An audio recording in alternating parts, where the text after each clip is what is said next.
Hey everyone, today I'm here to talk to you about the manual fiber optic transmitter. This is a cool device that attaches to a camera's hot shoe and allows you to trigger almost any of the most popular underwater strobes by fiber optic cord. This video will cover when and why to use it and how to install it on your Ikelite housing. Please let us know you're watching by liking, subscribing, and commenting below. Also, join the community of photographers who are learning more and getting better photos through our weekly newsletter. So, why would you want to use the manual fiber optic transmitter? There are three pretty obvious scenarios. Number one is you want to use one of the entry-level strobes that doesn't have an electrical bulkhead to attach a sync cord to. Number two is you want to use fiber optic cords to eliminate extra waterproof connections in your housing. Number three is that you might want to disconnect your strobe cords underwater for any reason at all. I could see maybe getting back to the boat at the end of a dive and wanting to shoot some surface shots like split shots using natural light without having my strobes weighing me down. And with fiber optic cords and our quick release mount that's at the top of our strobe arms, you can disconnect your whole strobe set quickly and hand it up to the boat crew. Now, the cool thing about this transmitter is that it's compatible with lots of different manufacturers of both camera and strobes. This transmitter allows you to fire either Ikelite strobes or strobes by Inon, WeFine, CNC, and more. Go to our product page, which is linked in the description below, to get a list of strobes we've tested with it. When you use one of our DS160 or DS230 type strobes, you can even shoot at high frame rates, which I think is just really game-changing when shooting a moving subject. The transmitter threads into the same port that we use for the standard electrical flash bulkhead in our housings. The bulkhead is an Imperial 1/2-20 thread, and that's what the transmitter is designed to attach to. Note that we have made it to use it with Ikelite housings, and it's not likely to be compatible with other types of housings. So let's dig into how to install it.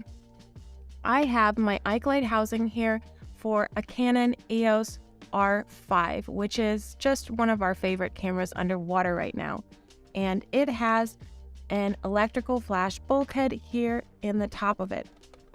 I'm going to disconnect the hot shoe from the inside of the housing. The hot shoe has a quick disconnect with a locking tab.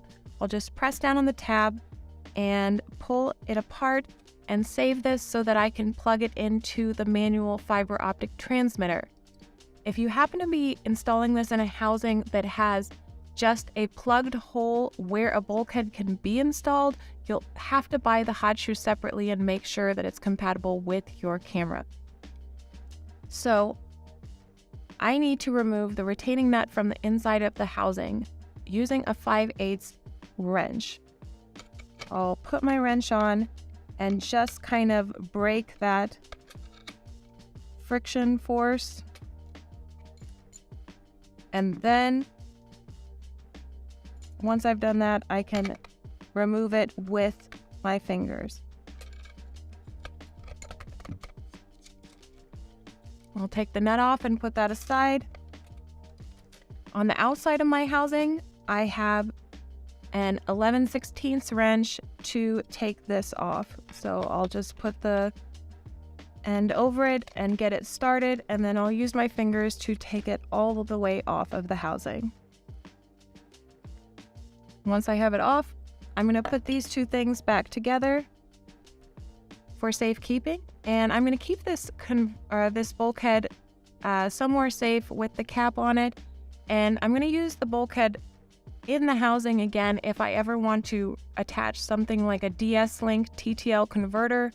The transmitter I'm about to show you is manual strobe exposure only, so if I want to use TTL with one of our Ikelite strobes, I'll need to have that electrical bulkhead and attach a DS-Link TTL converter that's compatible with my camera. So Now I have this hole in the top of the housing. I'm just going to make sure that my ceiling surface is clean, that I didn't get anything off it or onto it while I was taking that off. And ta-da, here's my manual fiber optic transmitter. I'm going to take it out of the box.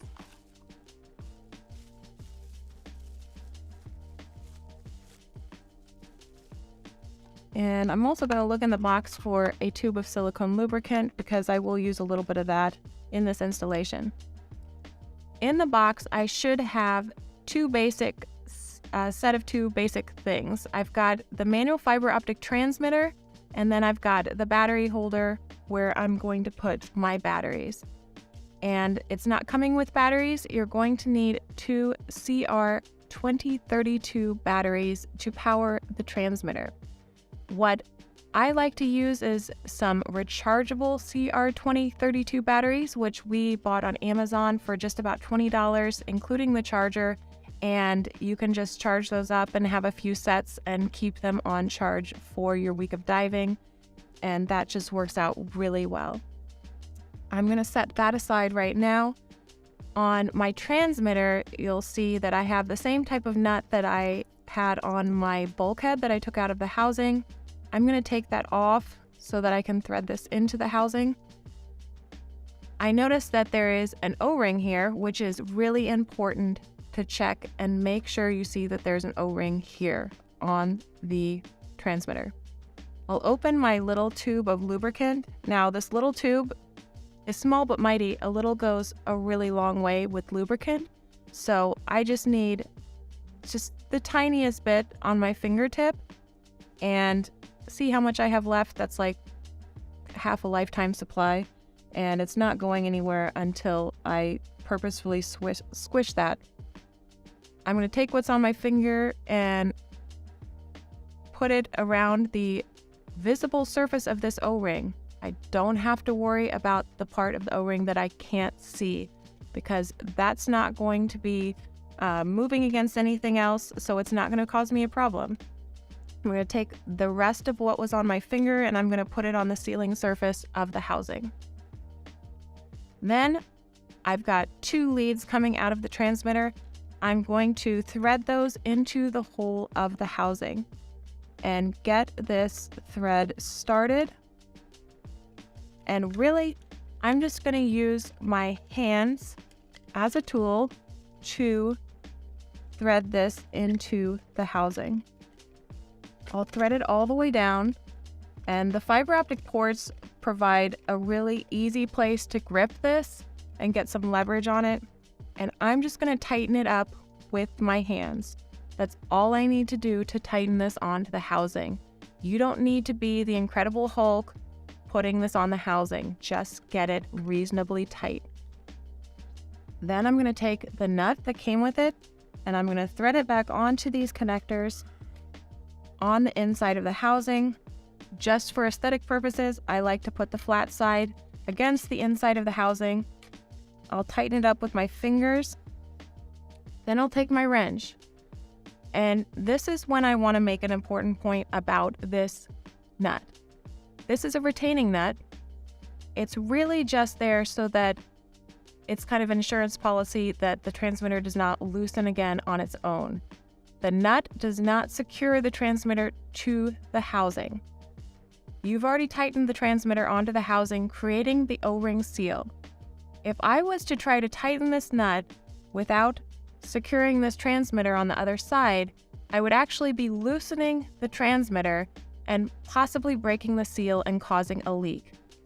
So at any time that I'm trying to tighten the nut on the inside of the housing, and this goes true for a bulkhead as well, I need to be holding this securely and making sure it's not moving.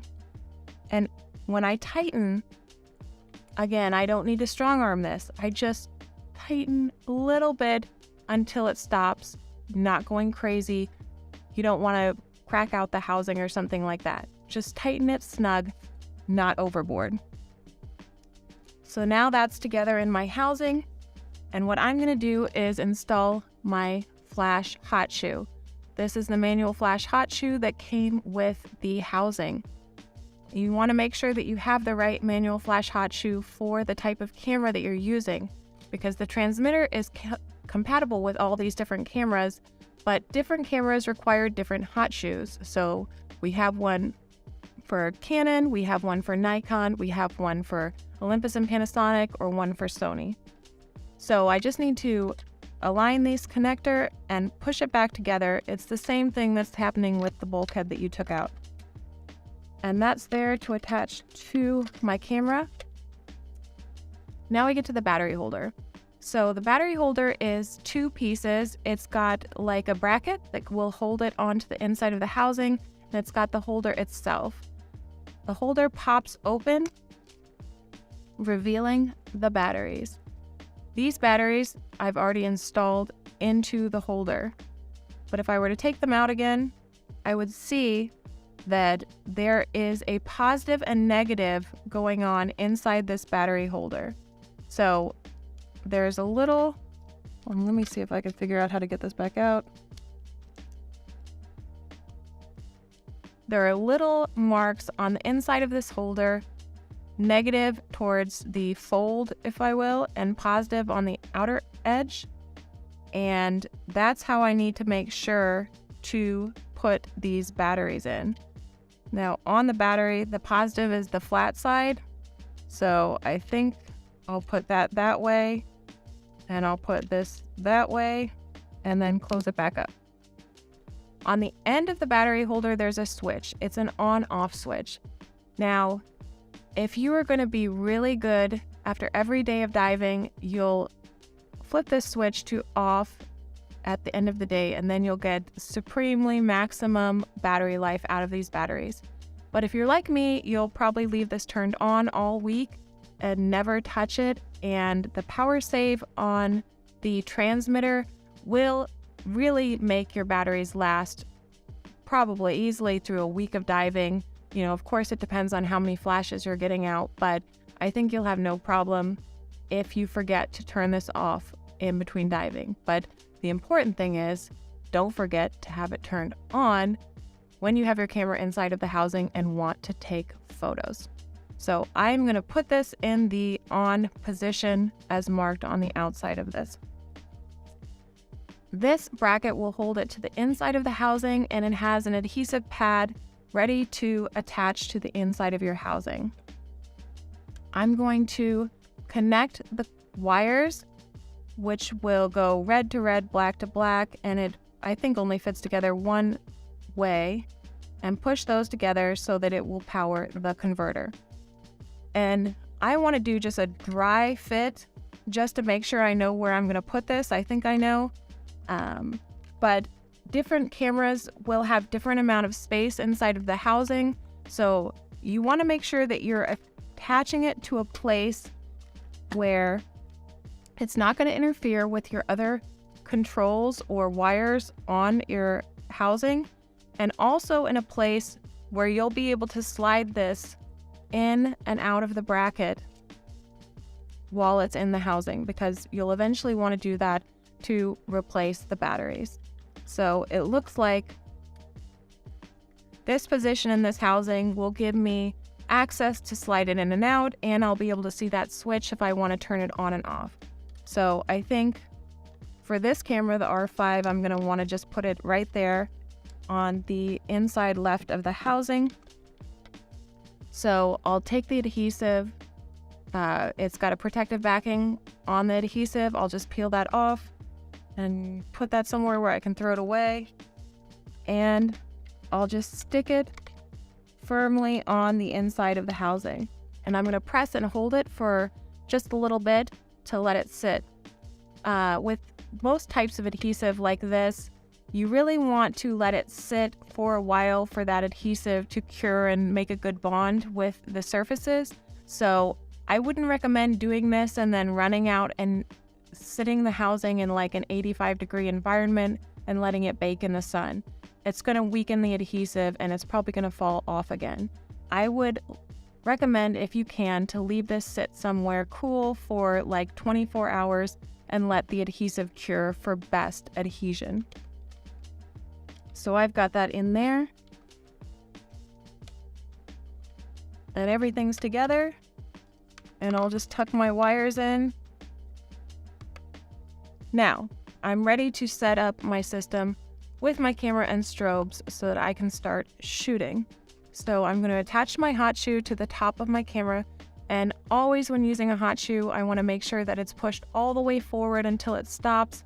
If it was to be sitting back for any reason, it's not going to make good contact where it needs to. So I'll push it all the way forward. I'll drop my camera into the housing, and I'm going to put the back of the housing on. Now, in this demonstration, I don't have any handles or strobe arms, just because they would get in my way with what I'm doing right now, but obviously you would have that if you were really getting ready to shoot. Now, here are my DS230 strobes, which I just love, and a lot of the professionals we know love, because they're so wide with such a soft beam that you don't even need a diffuser. So many underwater strobes have to be shot with a diffuser, or else you're going to get black bands somewhere in your image and harsh fall off. But this is a totally soft beam, and they're also one of the most powerful strobes on the market and capable of that burst shooting that I was talking about earlier.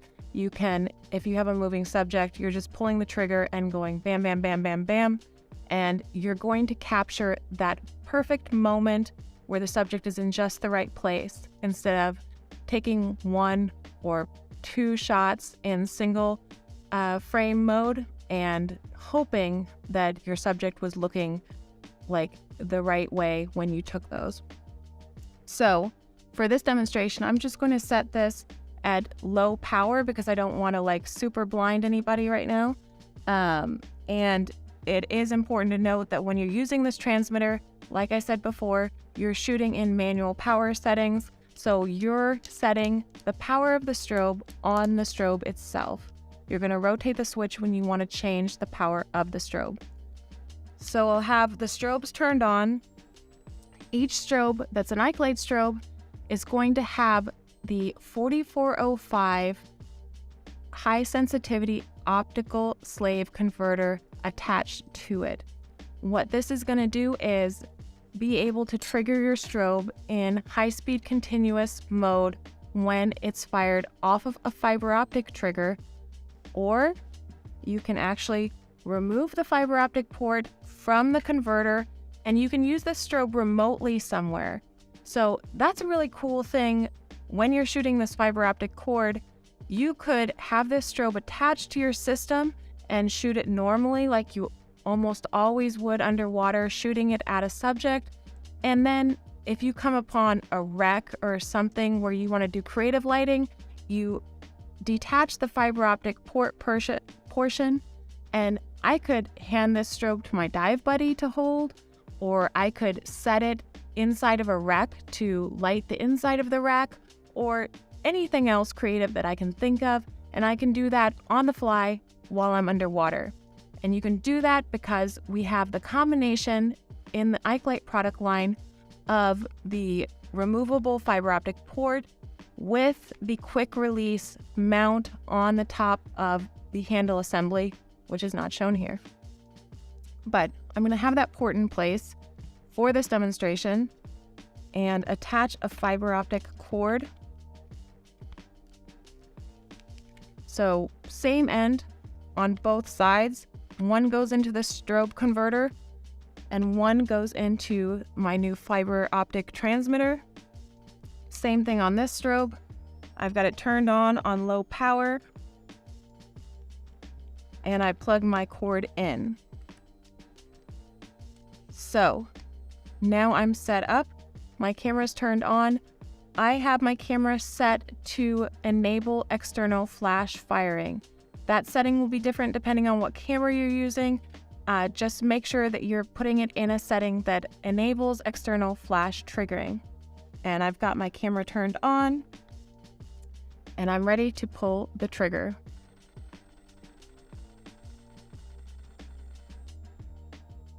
That's all there is to it. I'm ready to go and shoot. Thanks for joining me today. As always, if you have any questions, please comment below or shoot us an email to ikelite@ikelite.com, and we're always here to help you get the results you want underwater. Thanks and happy shooting.